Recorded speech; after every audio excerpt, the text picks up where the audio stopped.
हिंगन घाट में नए बांध का निर्माण करते समय निर्माण कार्य के ठेकेदार पीयूष इंफ्रा ने अवैध रूप से 100 ब्रास रेत निकालकर राजस्व नियमों का उल्लंघन किया था।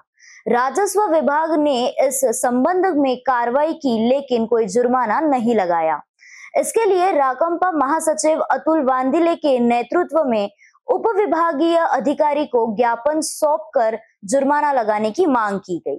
16 तारीख को पीयूष इंफ्रा कंपनी ने बांध बनाते हुए 100 ब्रास रेत का अवैध उत्खनन किया। इस संबंध में राजस्व प्रशासन ने कार्रवाई कर रेत को सील कर दिया गया, लेकिन इस अवैध उत्खनन के लिए राजस्व प्रशासन द्वारा अभी तक कोई जुर्माना नहीं लिया गया।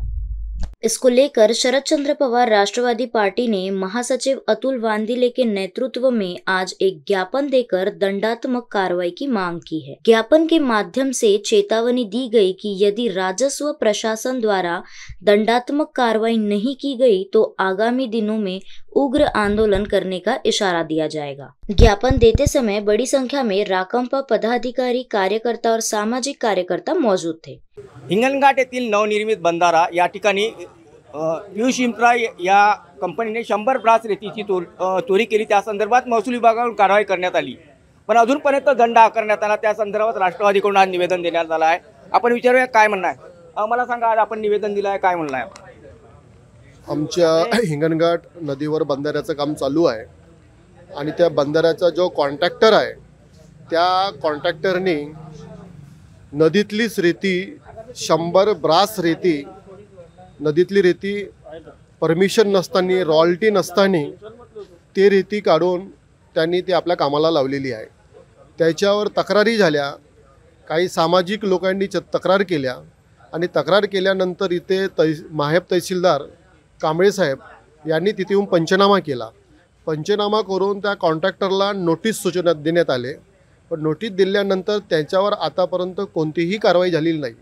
राष्ट्रवादी काँग्रेस पार्टीचं शिष्टमंडळ आणि काही पत्रकार लोक, काही माजी नगरसेवक, काही समाजसेवक, आम्ही सर्व शिष्टमंडळ आणि आम्ही तहसीलमध्ये आलेलो आहोत या मुद्द्यावर चर्चा करण्यासाठी। तर इथं आल्यानंतर इथं उपविभागीय अधिकारी नाही आहे, इथं तहसीलदार नाही आहे आणि एक नायब तहसीलदाराकडं हा पूर्ण तहसीलचा चार्ज दिलेला आहे। आम्ही त्यांना प्रश्न करतो तर त्यांना त्यांची उत्तरसुद्धा देता येत नाही, त्यांना कोणतीच माहिती नाही। जर अशा परिस्थितीमध्ये जर एखादी आपत्कालीन जर कोणती घटना घडली तर याचं जबाबदार कोण राहील? प्रशासकीय अधिकारी। हे प्रशासकीय अधिकाऱ्यांनी आम्हाला याचं उत्तर देण्यात यावं। पुढील भूमिका काय राहणार? आज आम्ही राष्ट्रवादी काँग्रेस पार्टीच्या माध्यमातून निवेदन देण्यात आलेलं आहे का जे बंधाऱ्याला जे रेती वापरल्या गेलेली आहे चोरी करून, ज्या कॉन्ट्रॅक्टरने चोरी केली आणि ते रेती वापरली 100 ब्रास, त्याचा पंचनामा झालेला आहे, त्याच्यावर आतापर्यंत दंड का ठोकला गेलेला नाही आहे याचं उत्तर आम्हाला प्रशासनानं द्यावं। तर त्यांनी आमचं नायब तहसीलदार कांबळे साहेबांशी फोनवर चर्चा झाली आहे। त्यांनी आम्हाला सांगितलं शुक्रवारपर्यंत आम्ही त्यांना तारीख दिलेली आहे, शुक्रवारच्या नंतर आम्ही त्यांच्यावर कारवाई करू आणि दंड ठोकू।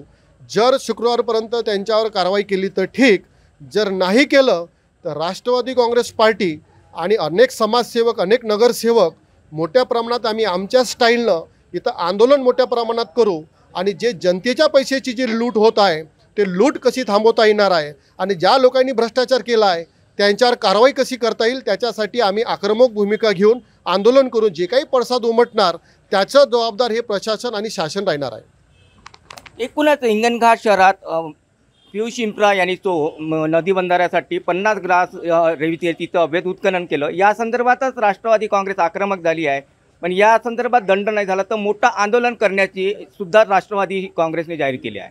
इन BCN न्यूज के लिए हिंगन घाट से रवि येनोरकर की रिपोर्ट।